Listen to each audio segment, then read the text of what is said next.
What is up, my Sabronis, my friends, and my co-host, Mr. Cam Dog? It is a Thursday night, and we're doing an episode about 48 hours post big breaking news in the NBA world. Emergency episode, short, sweet, get to the point. But before we do that, parent-teacher conference tonight. Got home about 6:30. Long day. Just recorded a presentation for a class. Got that all uploaded and done. And I was like, what's my friend doing? Let's talk some NBA basketball. You ready? Let's do it. Let's go. All right. So obviously the NBA record for points in game is 100. I don't see anybody ever passing that. Wilt Chamberlain, which by the way, there's no record of that other than a written record. Right. There's no real record. Kobe Bryant, 81 points versus the Raptors.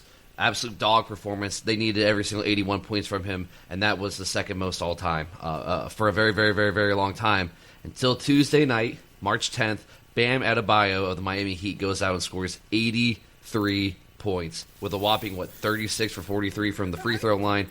Yeah. My initial reaction of this was, holy crap, like we just witnessed history. And of course you couldn't watch it because it's Heat and Wizards, and that's not on TV anywhere around here. But your initial reaction is like, oh my gosh, history, and Twitter and Facebook and all these things are blowing up.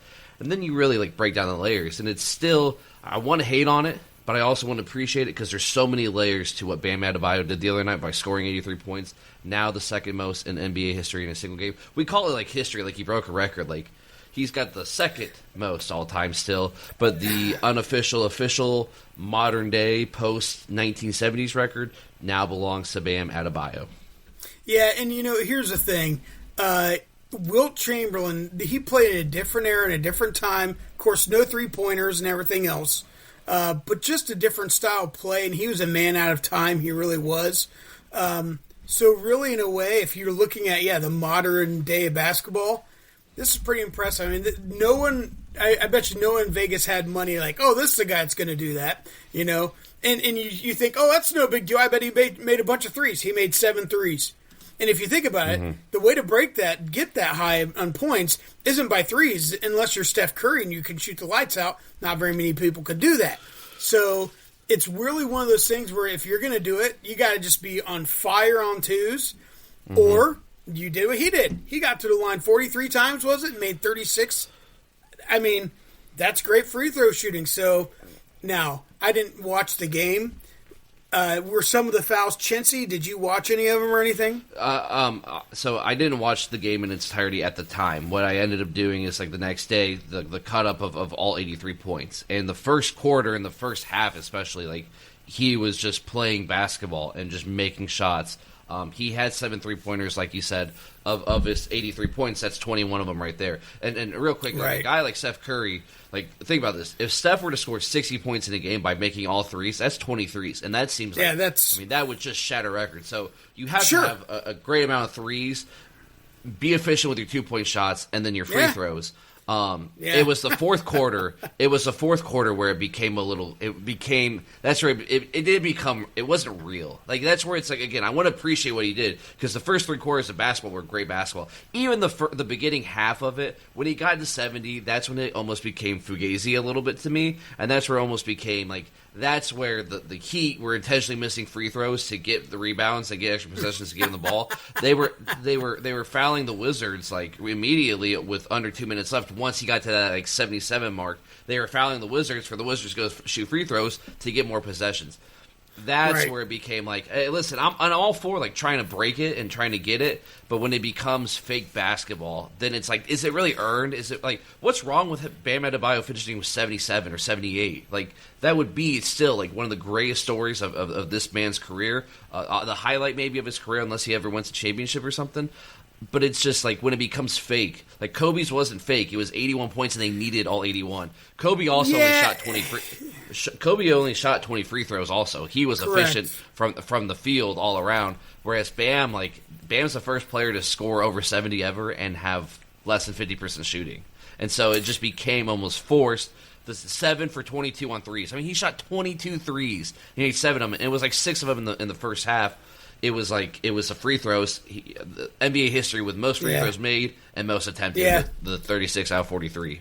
Right, and that's the thing. It was all about the free throws, and let that be known, all you kids out there who are I don't want to practice free throw. I mean, that's kind of like kicking in football, right? How many games are won and lost by free throws? Real simple. Absolutely. But, you know, and I know MJ kind of dogged on the points, too, and the record and stuff.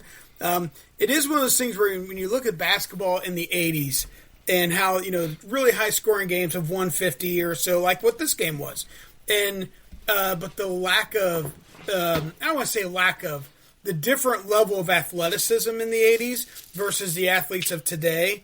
There you go. Put that on there, kiddo. It's one of those things where when you're looking at the athleticism, we always hear about like, oh, LeBron's the greatest ever because the athletes today are just unparalleled. And then you have crap like this where it's like you said, it's like, really? Come on, man. You know, and it's just, I don't want to say it cheapens it, but it doesn't make it as sweet as a Kobe Bryant or Wilt Chamberlain kind of deal, you know? Yeah. I do think so. So in the last 10 years, you know, you've had like Devin Booker go for 70. Luka had 73 a few years ago. James Harden so many times always would get hot and feel like he could do it. Even Klay Thompson has plenty of games where he had 60 going in the fourth and didn't play. I think it's two different occasions. I almost think a lot of those times players love Kobe. And Kobe, especially since he's passed, has been such a monumental, like, honor Kobe in a lot of ways. And maybe when Luka has 73, maybe it was like, hey, we hold back at the end to not pass Kobe. And Bam did, and now I wouldn't be surprised. I'm not saying this year, I'm not saying next year, but in the next 5 years, somebody passes 83. Because, again, with defense, when you're playing the Wizards, you're not playing anybody. When you're playing the Wizards who are not playing anybody, they're clearly trying to tank, and you decide, hey, tonight I'm going to shoot the ball 50 times, I'm going to shoot 25 threes and make 15 of them. That's 45 points right there. I'm going to be efficient from the 2-point line, and I go get 30 free throws. Like, I could see a guy like a Luka, like a Shai Gilgeous-Alexander, like a Giannis. Like, those guys go get 84 points, 85 points. Hey, it's the fourth quarter. I have 77. I need 24 to go past Wilt. You know, I think now that it's been broken, that Kobe's second point record has been broken, people are going to kind of maybe go for it a little bit more often than what they have in the past. The seal's been broken in a way. Yes, right. Just a different game of what it was, and again, great for Bam Adebayo. This is the highlight of his career. He'll be remembered as a guy who scored 83 points in a game. That's a legendary thing to do. But at the same time, too, it's the last 3 minutes. I don't want to say the whole fourth quarter. It was just the last 3 minutes. If you go look at every shot he got and the free throws and how he earned them, it was just kind of like, man, what are we doing? What are we doing? 75 would have been great, man. And I'm a big Kobe guy, too, so maybe I'm like, he's the guy that passed Kobe. But I just wanted to be earned. That's all I wanted. I just wanted to be earned. Right. So. And that's the deal. And again, like I said, man, people are always talking about how great the athletes are in the NBA today. And they are. Absolutely. But they also, as much as the athleticism has increased, the defense has decreased. So it's like, you know, I agree with that. I agree with that in some sentiments. I think that the rules don't allow defense at all times, but I also think I think it's so hard to play defense against 5 really good basketball players. Now, what the Wizards had the other day was not a real NBA team playing defense out there. But when you have 5 really good starters or 5 really good basketball players on the court that are so far more offensively gifted than all 5 players that were on a Bulls team at one time or a Lakers, you know, just the athleticism. I don't mean basketball. I just mean athleticism and the ability to shoot and play offense. There's 5 guys on a roster right now at single time that is more offensively gifted than anything that the 90s Bulls had or the Showtime Lakers. And that's really, really, really, really, really, really, really hard to play defense when you have so much offensive talent. And just the way the game is right now where you're not going to get 82 games of that. But that's what happens. How player development's different now. Yes, so you're going to end up with better players. All right, real quick, because we only got about 30 seconds left. Who do you think's going to break the record? Who do you think's going to break Wilt's record? I'm going to go with Luka also. Yeah, I agree. I go Luka. All right. Yep. Yeah, he has all the skills to do that. He can play down low. He can shoot. He can drive. Yeah, he's that kind of style of player that can do it. Shai doesn't score enough 3-point shots for him to do it. Yes, correct. Yep, I agree. Ohio State beat Iowa today. Any chance to beat Michigan tomorrow?